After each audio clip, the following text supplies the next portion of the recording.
In this video, we're going to talk a little bit about membrane receptors.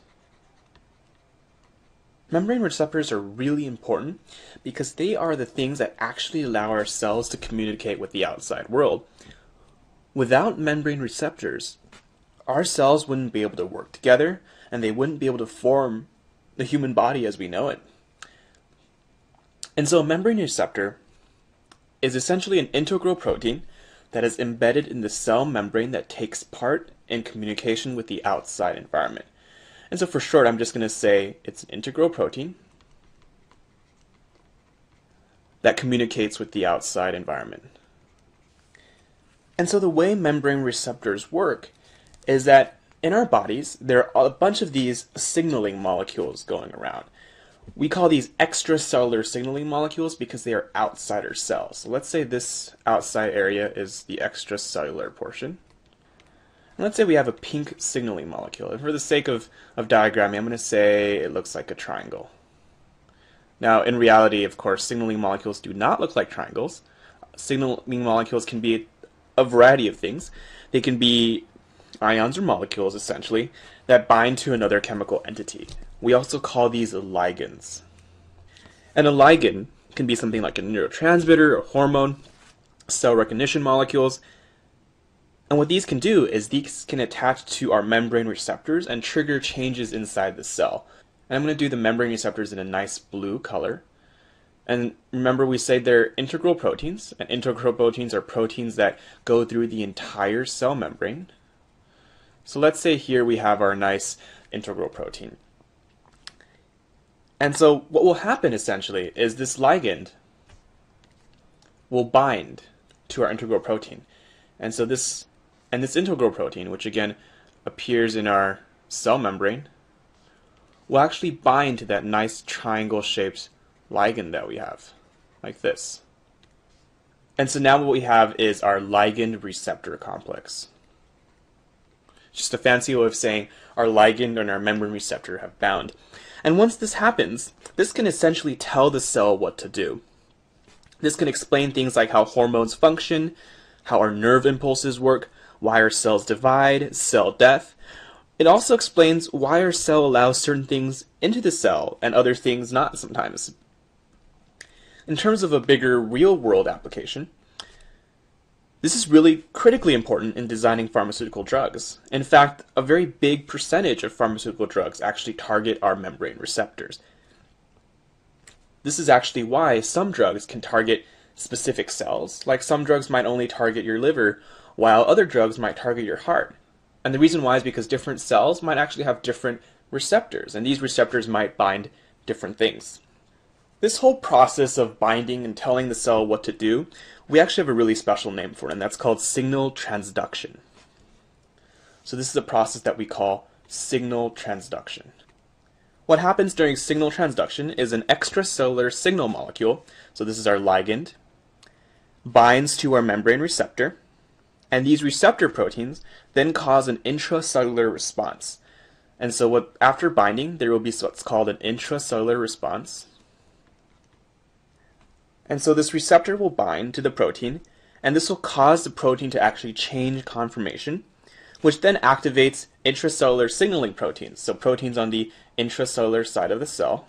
And this activates a cascade of protein signals that will alter the behavior of our cell. Sounds really complicated. Essentially, the way this works is we have an original signal, our ligand, and this can be again a hormone, a neurotransmitter, something like that.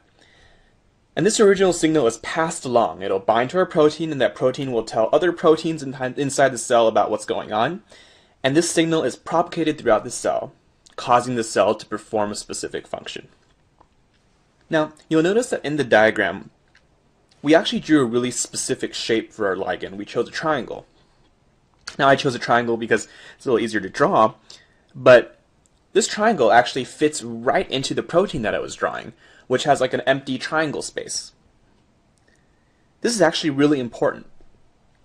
Each specific receptor, so the thing that's missing a triangle, can only bind to a few types and often only one specific type of ligand.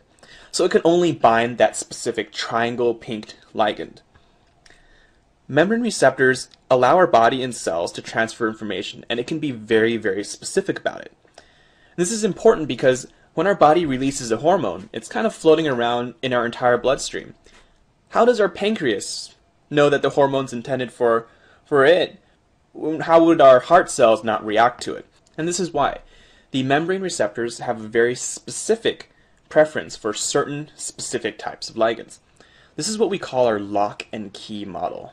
So if we imagine our ligand as the key and our receptor protein as a lock, our receptor protein as a lock needs a very specific type of key in order to open it.